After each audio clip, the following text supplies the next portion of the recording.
নমস্কার, সুখের চাকায় সবাইকে স্বাগত। 2024 সালে সবাইকে শনিদেব সুফল দিতে চেষ্টা করবেন। এই নতুন সালটা শনিদেবকে নিয়ে শুরু হয়েছে। এই নতুন বছরে শনিদেব সবাইকে সবার কর্মের ফল দিতে চলেছেন। যারা ভালো কাজ করেছেন ভালো ফল দেবে, আর যারা খারাপ পথে গেছেন খারাপ কাজ করেছেন তাদেরও ফল দিতে চলেছেন। শনিদেব হচ্ছে সত্যের প্রতীক। সবার কাছে মিথ্যে বলতে পারলেও শনিদেবের কাছে কিন্তু কিচ্ছু মিথ্যে আপনি চাপা দিতে পারবেন না, কিচ্ছু চোট্টামি চাপা দিতে পারবেন না। আপনি কোর্টে গিয়ে উকিলকে জজকে মিথ্যে কথা বলতে পারবেন, কিন্তু শনিদেবকে বলতে একদম পারবেন না। এ হচ্ছে শনি কর্মফলদাতা।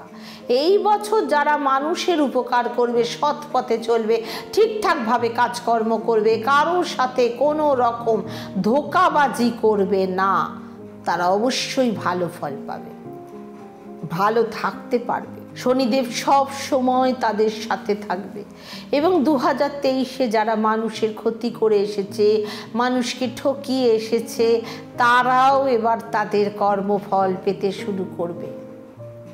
সবার হিসাব হবে। দেখছেন না বাংলায় কি চলছে? কোন রাশির ভালো হবে আর কোন রাশির খারাপ হবে সেটা নিয়েই আলোচনা করব। আবার প্রথমে যে রাশিকে নিয়ে আলোচনা করি, মেষ রাশি নিয়েই কথা বলি। মেষ রাশির জন্য শনিদেব খুব ভালো পজিশনে বসে আছে। শনিদেব 11টি গুণের ফল দিতে চলেছে মেষ রাশির জাতক জাতিকাদের। বৃষ রাশির জন্য ওয়ার্ক প্লেসে তার কাজের সিচুয়েশন চেঞ্জ হতে পারে এবং ফিনান্সিয়াল কন্ডিশন আগের থেকে আপনার গ্রোথ ভালো হবে। মিথুন রাশির জন্য বলবো, অনেক দিন ধরে আপনাদের জীবনে নানা রকম স্ট্রাগল চলছিল, সেই সমস্ত প্রবলেম সলভ হয়ে যাবে এবং আপনাদের ভাগ্য খুলতে চলেছে, নতুন নতুন স্বপ্ন পূরণ হতে চলেছে। কর্কট রাশির জাতক জাতিকাদের একটু ধ্যান রাখতে হবে। আপনারা যদি ড্রিঙ্ক আর ননভেজ না ছাড়তে পারেন, তাহলে এই শনিদেব আপনাদেরকে চেপে ধরবে একদম। সিংহ, অন্তত শনিবার দিন খাবেন না, একদম খাবেন না। সিংহ রাশির জাতক জাতিকাদের ক্ষেত্রে বলবো, শনি এবং রবির কখনো বনিবনা হয় না, পিতা পুত্রের বনিবনা হয় না। সেক্ষেত্রে শনিদেবকে 7th হাউসে ট্রানজিট করে আছে এবং সিংহ রাশির জাতক জাতিকাদের ফিনান্সিয়াল প্রবলেম কিন্তু দূর হবে। কন্যা রাশির জাতক জাতিকাদের এতদিন ধরে যত ঋণ ছিল, ফ্যামিলির রোগ চলছিল, তাদের যত শত্রুরা আছে সবাইকে এবার ধ্বংস করবে শনিদেব। কিন্তু কন্যা রাশির জাতক জাতিকারা এই বিষয়ে একটু বিশেষ ধ্যান রাখবেন। কোনো লোহার জিনিস কেনার বা নতুন কোনো বাড়ি শিফট করার চিন্তা ভাবনা একদম করবেন না। তুলা রাশির ক্ষেত্রে বলবো, রাশির জাতক জাতিকাদের এই নতুন বছর হেলথের একটু সমস্যা হতে পারে। বাইরের খাবার বা কোনো নিমন্ত্রণ বাড়ি গিয়ে কোনো ভুলভাল খাবার খেয়ে নিলে আপনি সামান্য একটু অসুস্থতা বোধ করতে পারেন, ফুড পয়জন হতে পারে। বৃশ্চিক রাশির জন্য বলবো, এই রাশির জাতক জাতিকারা ধরুন অনেক দিন ধরে প্রপার্টি বিক্রি করতে চাইছেন বা কোনো ভালো ক্লায়েন্ট পাচ্ছেন না, এই সব প্রবলেম আপনার সলভ হয়ে যাবে। বিক্রি মানে তো মানি আর না। ধনু রাশির জাতক জাতিকাদের বলবো, ভাই বোনের সাথে মিলেমিশে থাকা, ছোট ভাই বোনদের পছন্দের জিনিস দিন। আপনার যদি ফিনান্সিয়াল প্রবলেম থাকে সেই সমস্ত তাহলে দূর হয়ে যাবে। ভাই বোনদের কিছু গিফট দিলে গ্রোথ আসবে। মকর রাশির জাতক জাতিকাদের নতুন বছরে শনিদেব ধন লাভ প্রাপ্তি করাবেন। 1.5 বছর মকর রাশির ক্ষেত্রে খুবই ভালো যাবে। চলছে 7.5, তবু যারা সুকর্ম করেছেন এবার তত্তর করে ওপরে উঠে যাবেন। কুম্ভ রাশির জাতক জাতিকাদের একটু সতর্ক থাকতে হবে। কোনো থানা, কোর্ট কাচারি, কোনো বাজে বদনামের মধ্যে জড়িয়ে যাতে না পড়েন, সজাগ থাকুন। খারাপ কর্মের ফল পাবেনই। মীন রাশির জাতক জাতিকাদের বিদেশ যাওয়ার যোগ দেখা যাচ্ছে।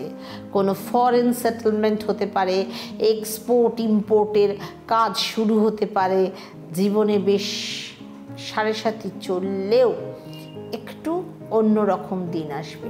শনিদেবের পিরিয়ড আসতে চলেছে, সেক্ষেত্রে যাদের 7.5 চলছে তাদের বিশেষ করে একদম সিরিয়াসলি ধ্যান রাখতে হবে। ফিজিক্যালি, মেন্টালি, ফিনান্সিয়ালি প্রবলেম বেশি করে দেখা দেবে। এবং 7.5 যেরকম খারাপ দিক আছে, সেরকম ভালো দিকও দেখা যায়। আপনার এই 7.5 চলাকালীন আপনি অনেক টাকা ইনকাম করতেও পারবেন, তাও যদি আপনি সুকর্ম করে থাকেন। আমি এই কারণে আপনাদেরকে কিছু রেমেডি বলে দিচ্ছি। 1 নাম্বার, কোনো অন্ধ মানুষজন দেখলেই তাদের কিছু দান করুন, তাদের খাবার দাবার খাওয়ান, মিষ্টি জিনিস তাদের খেতে দেবেন না। সিঙ্গাড়া, চপ, তেলে ভাজা এসব খাওয়ান। 7.5 চলা জাতক জাতিকাদের জন্য এই উপায়টি মোক্ষম উপায়। খিচুড়িও খাওয়াতে পারেন।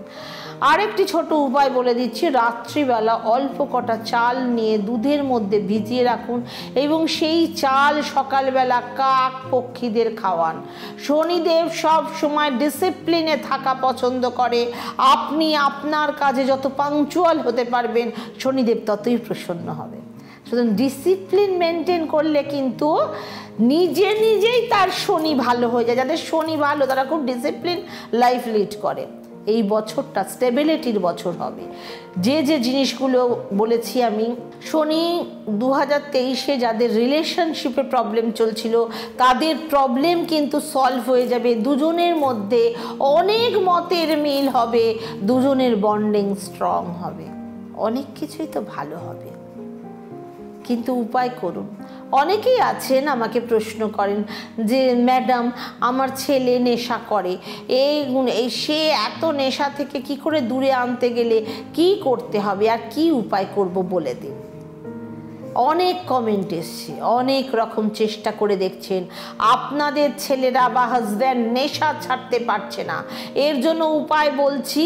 মা বা বোন যে কেউ করতে পারেন, সাদা মোমবাতি নেবেন, একটি পেপারে সেই ব্যক্তির নাম লিখে, যে নেশা করছে সেই ব্যক্তির নাম লিখে, পাশে যা নেশা করছে সেই নেশার নামগুলো লিখে আপনি প্রত্যেক দিন 108 বার তার নাম নিয়ে বলতে থাকুন। উচ্চাটন উচ্চাটন উচ্চাটন উচ্চাটন 108 বার বলতে থাকুন সেই ব্যক্তির নাম এবং নেশার জিনিসগুলোর নাম লিখে। না টানা 1 সপ্তাহ করে সেই পেপারটি আগুনে পুড়িয়ে দিন। আবার প্রতিদিন সেই সাদা মোমবাতি দিয়ে পুড়িয়ে দিন। আর একটা উপায় বলে দিচ্ছি, যে ব্যক্তি নেশা করছে তার পায়ের মোজা যদি পান, যে কোনো পায়ের সেই মোজা, যাতে তার পায়ে যাতে মোজা, পরা মোজা আর কি, মোজার যাতে গন্ধ থাকে, আপনি পুড়িয়ে দিতে পারেন তার নাম নিয়ে। যে কোনো একটা পায়ের মোজা আপনি জ্বালিয়ে দিন, সেটা জ্বালিয়ে দিয়ে সেটা ডাস্টবিনে ফেলে দিন। এই উপায়টাও আপনি মাসে 2 বার করে করতে থাকুন। আস্তে আস্তে দেখবেন তার সুপ্রবৃত্তি আসবে, মনোপ্রবৃত্তি ভালো হবে। যারা নেশা করে সাধারণত তাদের মোজা থেকেও কেমন একটা দুর্গন্ধ বা কেমন একটা ব্যাড স্মেল আসে। সুতরাং এটা করে দেখুন, খুব সঠিক একটা উপায় এবং এই উপায় করে অনেকেই ভালো ফল পেয়েছে। বিশ্বাস করে, এটা ফল পাবো তো ম্যাডাম, এটা করলে হবে তো ম্যাডাম, আরে বিশ্বাস করে করুন। চ্যানেলটা ভালো লাগলে অবশ্যই সাবস্ক্রাইব করুন, বেল আইকন প্রেস করুন, লাইক কমেন্ট শেয়ার করুন। ওম শান্তি।